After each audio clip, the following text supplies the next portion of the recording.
There is a second army! Bolg leads a force of Gundabad orcs. They are almost upon us. Gundabad. We shot for 3 days with Ian McKellen and Dale, and there was the whole Gandalf staff incident. I shouldn't even talk about the staff. Gandalf actually had 2 staffs in The Hobbit.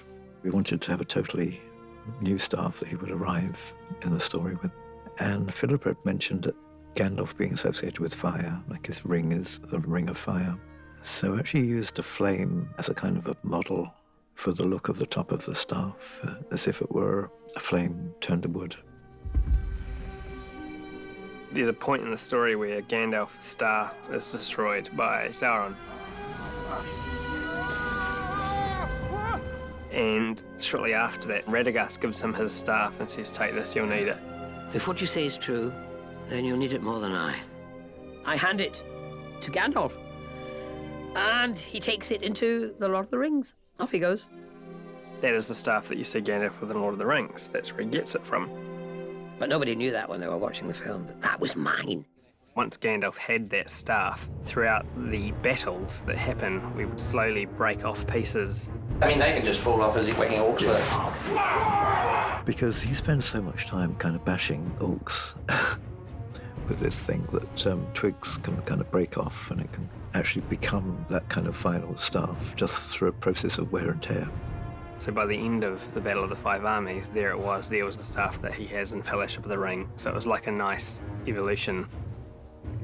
Anyway, we shot the scene for 3 days, and he had the wrong staff. My lord, dispatch this force to Ravenhill. I turned up with my old staff, which had been destroyed. Well, that wouldn't do, and I don't know who pointed it out to me, but someone was more on the ball than I. Gandalf didn't figure it, I didn't figure it. The other 33,000 people watching didn't figure it. Until Peter finally twigged and went, he's got the wrong staff. And we realised Peter was right. Yep. The prop guy that day was having a bit of an off day, obviously. One of the art department guys, I won't mention his name, Matt, gave him the wrong staff. Epic continuity error. One of the very few errors. One that Peter did care about. Hopefully they've fixed it in post. Hi, VFX. We actually had to go back and digitally replace the wrong staff with the proper staff in every shot. I still get apologies from Matt.